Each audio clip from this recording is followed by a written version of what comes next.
खान के पास 20 लड़के होते, राकेश आनंद रोशन के पास 25 लड़के होते, तो हम कहते चलो भाई दोनों लोग लड़ रहे हैं स्ट्रगलिंग फेस में, दोनों एस्टैब्लिश्ड हैं।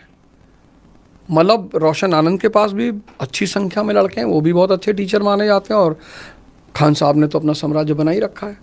खान साहब ने गलतियां जो की हैं वो बड़ी छोटी छोटी की। जैसे कि एक गलती पे मुझे खुद बड़ा आश्चर्य होता जब उन्होंने कपिल शर्मा शो में जाके कहा कि एक लड़की आई मेरे पास, बोली कि सर बैच का टाइम चेंज कर दीजिए। तो मैंने कहा क्यों?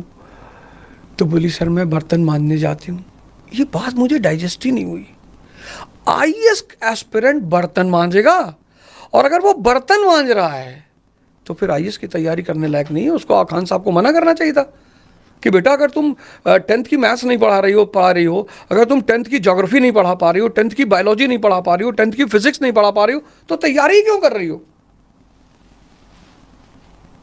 फिर जैसे कि इमोशनल कार्ड बिजनेस में चलता है, हम सब चलाते हैं, ऐसा नहीं है कि वही चला रहे थे, हम सब चलाते हैं, सारे लोग करते हैं, ऐसा नहीं कि अकेले सुविधा के हिसाब। हाँ, पर इतना भी नहीं चलाते हैं, हर जगह नहीं चलाते, हर जगह उसी की बात नहीं करते हैं। खान सर ने खूब चलाया है इमोशनल कार्ड।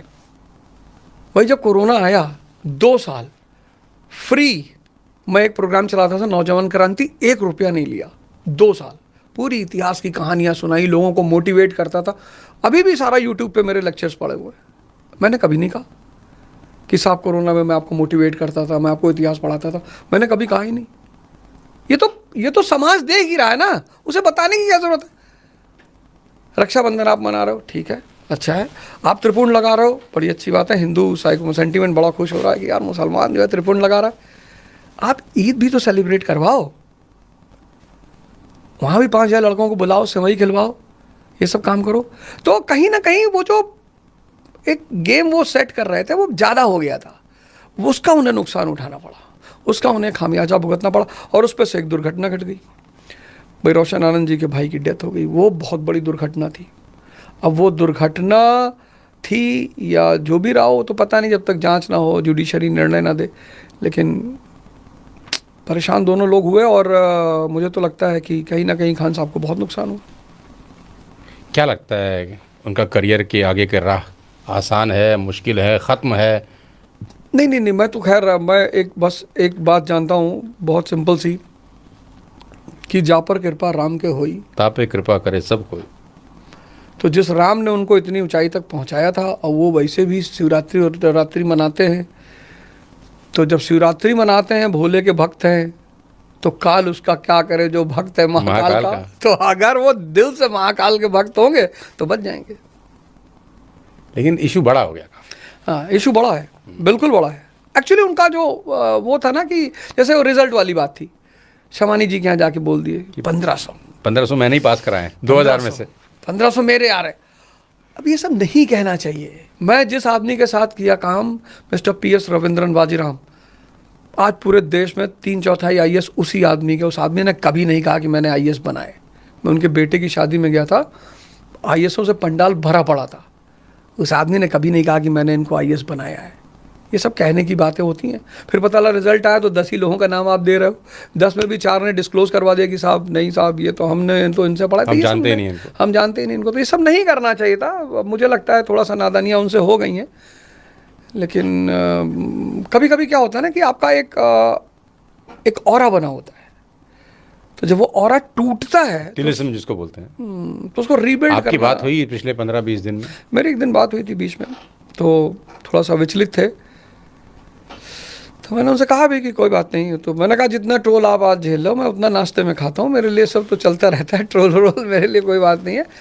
लेकिन आपको काहे ट्रोल करते हैं लोग ओझा साहब? नहीं, हमारे लिए तो मजे वाली बात है ना। वो सोचते हैं कि अरे यार ओझा सर का नाम दब रहा है क्या, प्रेमी है ये सब मेरे। अच्छा, हाँ, ये तो प्रेम में करते हैं ना, चर्चा में रखते हैं, चर्चा में रखते हैं। ये फ्री की PR है, ये फ्री की PR है, कोई पैसा मैं इनको देता नहीं, काम मेरा ही करते हैं, बस ये सारा काम ही करते हैं, जिंदा करते हैं कि भाई। गजब सर। कल पार्लियामेंट में एक कहानी हो गई, तो आपके विचार जानना बहुत ज़रूरी है। ऑपरेशन सिंदूर, संविधान सभा अपना काम कर रही थी, तो संविधान सभा में एक बहुत बड़ा मुद्दा था कि भाई सबको वोट करने का अधिकार दिया जाए कि ना दिया जाए। तो कुछ लोग थे वो कहते थे कि सबको वोट करने का अधिकार मत दो। मत दो, हाँ ठीक। उसके पीछे वो रीज़न बता रहे थे, और अच्छा रीज़न था। उन्होंने कहा कि डेमोक्रेसी बड़ा नोबल प्रिंसिपल है। जैसे ब्रिटेन में पार्लियामेंट्री सिस्टम 400 साल में डेवलप हुआ, 1215 में पैदा हुआ और 1688 में पार्लियामेंट पावरफुल बनी, ग्लोरियस रेवोल्यूशन, 400 ईयर्स। पर तब पर भी मजदूरों को वोटिंग का राइट नहीं मिला था, तब भी। हाँ, औरतों को वोटिंग का राइट धीरे धीरे। तो डेमोक्रेसी ये मानती है, पार्लियामेंट्री फॉर्म ऑफ गवर्नमेंट ये मानती है कि पहले जनता को ट्रेंड करो, बताओ कि तुम्हारे वोट की कीमत क्या है, तुम्हारा वोट करता क्या है। जैसे हमारे नेता क्या करते हैं, भाषण देने जाते हैं, तो अगर हमारा नेता नेशनल इनकम पे बोलने लगे तो पब्लिक सो जाएगी, बैठी रहेगी वो, क्योंकि जाते वक्त उसको वादा किया गया कि समोसा चाय, आलू पूड़ी मिलेगी। हाँ, तो वो तो बैठी रहेगी।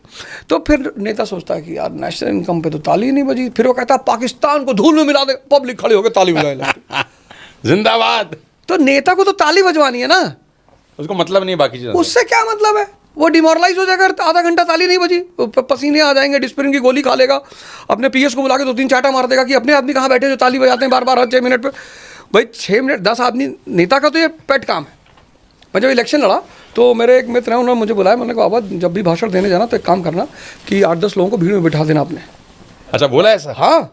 तो मैंने क्यों, तो बोले जैसे ही तुम 3-4 लाइन बोलोगे वो 10 लोग ताली बजाएंगे, तो 10 बजाएंगे तो फिर सारे खुद ही बजाए, उनको पता ही नहीं क्यों ताली बजाना है, वो तो पूरी समोसे के लिए बैठे हुए हैं।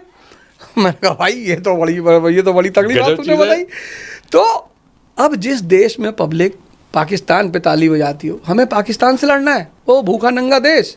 हमारे यहाँ कहावत है नंगा नाचे फाटेगा, वो नंगा है, हम कुर्ता पैजामा पहने, अगर हम उससे लड़ेंगे वो हमारा कुर्ता पैजामा फाड़ देगा। एक पाणा जी कच्चा पहन के नाचते हैं, रील बनाते हैं, वो हालत हो जाएगी हमारी। कच्चा पहन के रील बनाते हैं, आते हैं वो पटरा वाला कच्चा पहन के रील बनाते हुए आते हैं, मैं उनको देखता हूँ कि सोचता हूँ भारत अगर लड़ गया तो पाणा जैसा हाल होगा, कच्चा पहन के नाच रहा है भारत।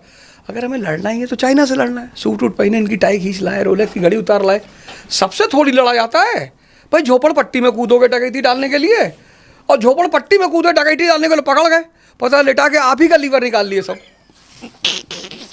इस देश को ये पता नहीं कब समझ में आएगा कि नंगे से नहीं लड़ना है। पाकिस्तान पे पब्लिक ताली बजा रही है, मुसलमान में ताली बजा रही है, मुसलमानों को हमने ठीक कर दिया, वो पहले से ठीक है, वो खुद ही बेचारे परेशान है। 22 करोड़ नमाज पढ़ रहे हैं, मोदी की गवर्नमेंट नहीं गिर रही, वो उनको पता नहीं चल पा रहा है कि भैया कहाँ दिक्कत हो रही, नमाज गलत पढ़ रहे हैं कि आयत साली उल्टी सीधी हो जा रही है, वो बेचारे खुद ही दुविधा में है। 22 करोड़ आदमी नमाज पढ़ रहा है, यहाँ 4 आदमी बद्दुआ दे दे तो आदमी का घर खत्म हो जाता है। लोग कहते हैं हम बद्दुआ दिए थे तभी इनके साथ ऐसा हो रहा है, और जहाँ 22 करोड़ आदमी नमाज पढ़ रहे हैं, उनकी नज़र नहीं लग रही, पता नहीं, अब वो समझ नहीं पा रहे कि यार गलत डायरेक्शन में जा रही है, या मालिक हमसे कुछ नाराज है, या हमारी बात सुन नहीं रहा है, क्या। और वो बेचारे वैसे ही परेशान है। उनको क्या परेशान करना है भाई। जॉर्डन की जो रूलिंग फैमिली है वो मोहम्मद साहब की डायरेक्ट डिसेंट है, 41 जनरेशन है। आप कभी उस फैमिली को देखिए, कोई बुर्का नहीं पहनता है, सीधे मोहम्मद साहब की फैमिली है वो, 41 जनरेशन है। यहाँ हमारे यहाँ देश की बच्ची कहती है कि भाई हमको बुर्का पहन के अंदर क्लास में नहीं जाने दोगे तो हम एग्ज़ाम ही नहीं देंगे।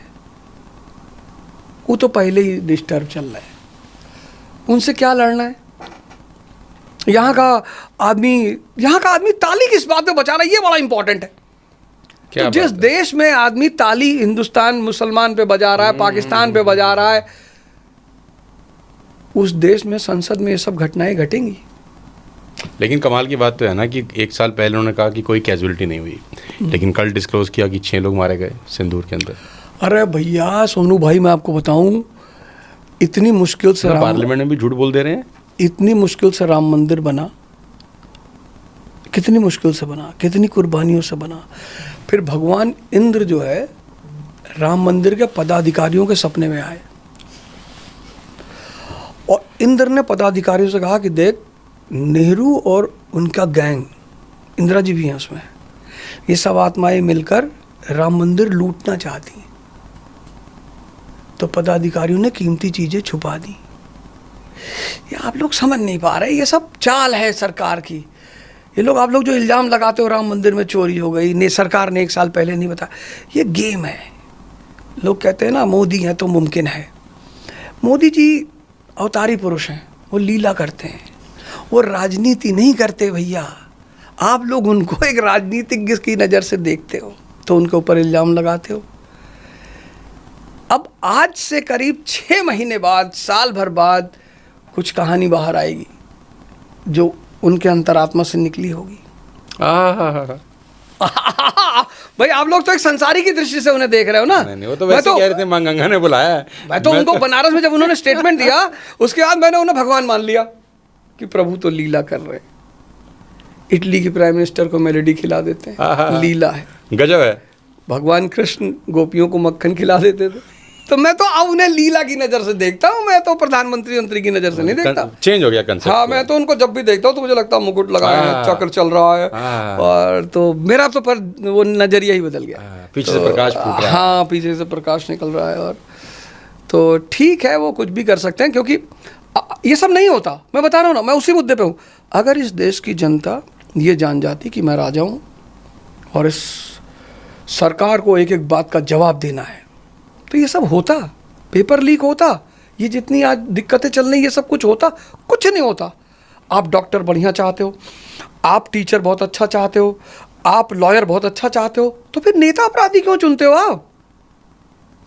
भाई आप अपने बच्चे को ले गए पढ़ाने, ट्यूशन पढ़ाने, कोचिंग में ले गए, और पता लगा मास्टर साहब 40 हत्या किए हुए हैं, 150 डकैती में इन्वॉल्व हैं। आप पढ़ाओगे वहाँ अपने बच्चे को? नहीं पढ़ाओगे। लेकिन देश दे दिया नहीं के हाथों में, क्या बात। तो ये सब मैं क्यों बहस करूं? मैं जानता हूं बेसिक प्रॉब्लम कहाँ है। बेसिक प्रॉब्लम इस देश की जनता में है। उसको बेचारी को समझ में नहीं आ रहा है, उसको एहसास नहीं हो रहा है कि तुम हनुमान जी हो, सारी ताकत तुम्हारे अंदर है। ये जो 545 प्रतिनिधि तुमने बैठा रखे हैं, ये तुमने बैठा रखे हैं, तुम्हारे रेवेन्यू के पैसे से इनको सैलरी मिलती है। लेकिन इन राजाओं को पता है, भाई आपका नौकर है, पता है मालिक दिन भर बेहोश रहते हैं, खर्चा कर रहा है, आपकी मर्सिडीज से टहल रहा है, आपके मकान के छत पे मुजरा करवा रहा है, उसको पता है मालिक बेहोश है, मालिक कुछ पूछेगा ही नहीं। बस यही बात इस देश के नेताओं को पता है कि मालिक यानी जनता बेहोश है।